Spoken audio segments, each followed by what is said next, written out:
you're feeling your way to getting the balance just about right between civil liberties and protecting the public.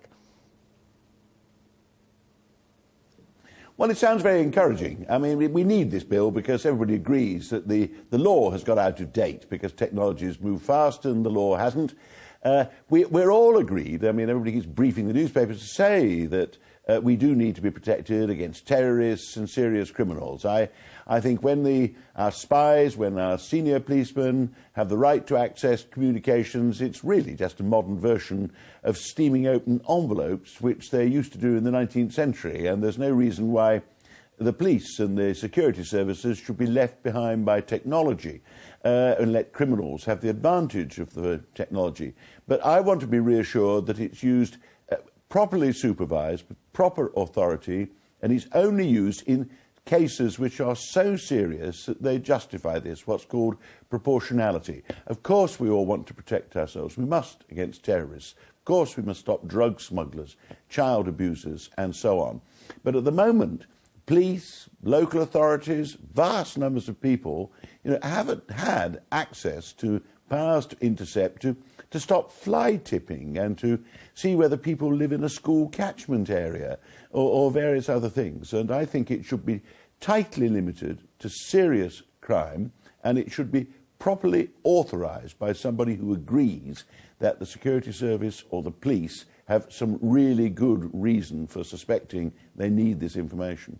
But, I mean, it's going to take an awful lot of oversight. There's an awful lot of data out there, an awful lot of people in the country on the internet. I mean, how many judges and different bodies are we going to need?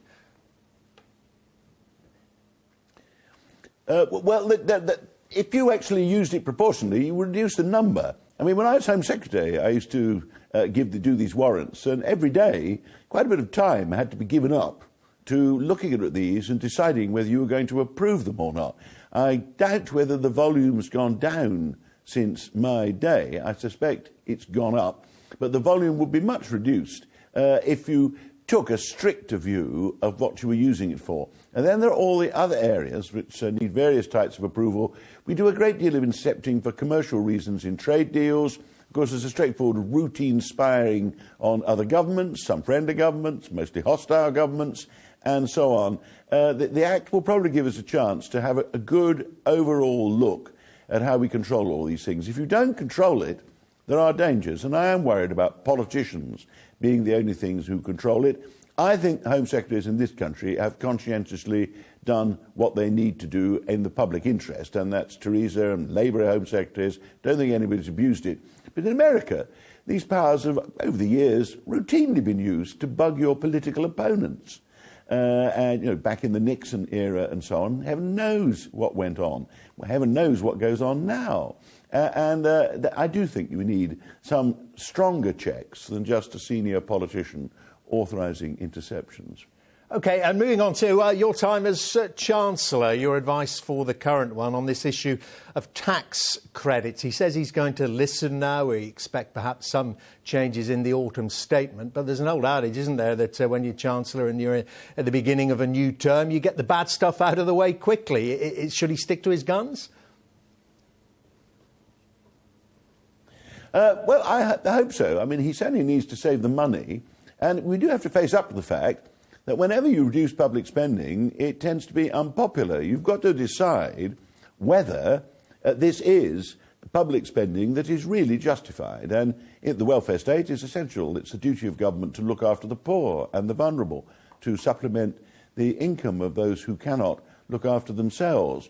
Whether you need to actually give a government top-up to the incomes of 3 million people on top of what they get in pay from their employers, I very much doubt. And it was introduced as a way of buying votes. Gordon introduced it before an election, kept putting it up before elections. It's quite difficult to get rid of it. But so long as you actually move in other areas to get a more sensible welfare state in place by doing things like providing more free childcare and so on, raising the tax threshold at which people pay tax, I would get on with it. But, of course, he's got to make sure that he gets the balance right, and I hope in the autumn statement the sensible welfare state can be reinforced to help people who will otherwise have difficulty. course, as a byproduct of all this, what about the House of Lords? Lord Strathclyde looking into that, where we're told that some recommendations will be made fairly soon. Well, it's something that has been wrestled with by the House of Commons ever since you joined it, and presumably will be wrestled with a long time after that too. Yeah, well, I hope Tom Strathclyde will just restate the Constitution as we've all known it was since actually 1911. The then Conservative House of Commons was so foolish to reject large parts of Lloyd George's budget in 1909 and to say that, the House of Lords would overrule tax and spending decisions if it wanted to. And they haven't tried to do that since. It's a pity that because the Labour and Liberal parties find that by chance they've now got a big party majority in the House of Lords, they've cast a big party political vote to throw out £4.5 billion worth of budget spending decisions. What I hope Tom Strathclyde will do, I would personally recommend it to him, is recommend that as quickly as possible we put into law, and don't just rely on convention, that it is the House of Commons that decides tax and public spending. Now, this isn't just an MP being, proud and pompous and the institution, but we need a government that can do things. You don't want an American situation. Even the Italians have just reduced the power of their Senate to block the Commons, because we all know governments sometimes have to do tough and difficult things. The government has to take its own economic policy so the government can be accountable for the results. You can't have the House of Lords just reading the newspapers, the Labour and Liberal parties deciding they agree with each other on a measure where the government's having a row and a controversy, and voting it down. So I hope Tom will just put our Constitution on a clearer legal footing. I mean, having to go on to appoint 150 new peers and all that kind of thing would otherwise make this unnecessary constitutional crisis somewhat ridiculous. Let me ask you about the European referendum and the Prime Minister and the Chancellor's demands from Brussels. Some of your senior colleagues seem to be keeping their options open about how they would vote depending on what is achieved there. And Theresa May appears to be one of them from what she was saying this morning. And with one eye on the 1975 campaign, do you think that Cabinet members should be free to campaign and vote as they wish in the referendum campaign when it comes? Well, I'll leave that to David. He's got a difficult enough decision. He'll have a job, I think, getting them all to be on the same side. Hardline Eurosceptics are going to reject whatever he reforms. I mean, the vote won't just be on the reforms. The vote's the big question of what is the role of this country politically in the world, and how do we have a modern economy, and what's the base for our economy for the next 20, 30, 40, 50 years? What are our children and grandchildren going to have to protect our interests in the world and to develop a modern economy? So it won't all be bogged down on the outcome of these reforms, I very much hope. I prefer the debate to turn to the alternative. Do any of the Eurosceptics know exactly what kind of economic, trading or other relationships they're going to have with the rest of the world? Because were they to vote no, as the treaty provides, you then have 2 years of negotiation with the Commission, in which the Commission tried to get the 27 other governments to reach an understanding with our government on precisely what the relationship is.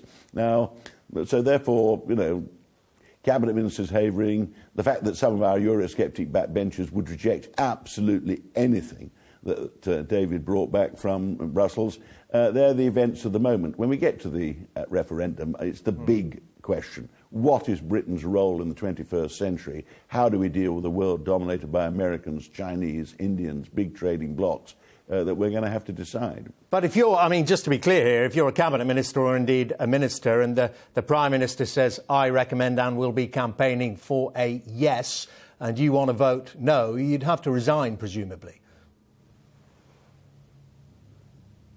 Well, this always assumes that, we normally have a parliamentary democracy and a government with collective responsibility. And I actually think that is a very good way of running a government and governing a country like ours in these modern, sophisticated times.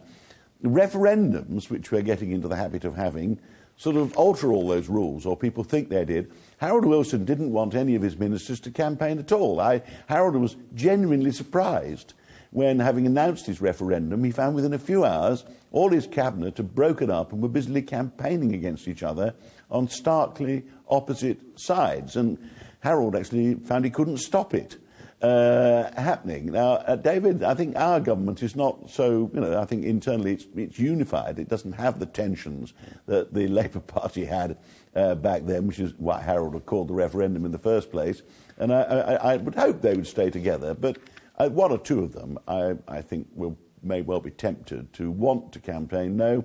I don't envy David Cameron the decision, quite honestly. Again, I'm not sure it will be critical in the outcome of the vote. The difficulty with referendums, if you're not careful, they're dominated by news about the personalities and the events of the fortnight before you cast the vote. People should bear in mind, when you vote in this referendum, you're deciding how powerful a country your grandchildren are going to be living in 40, 50 years' time.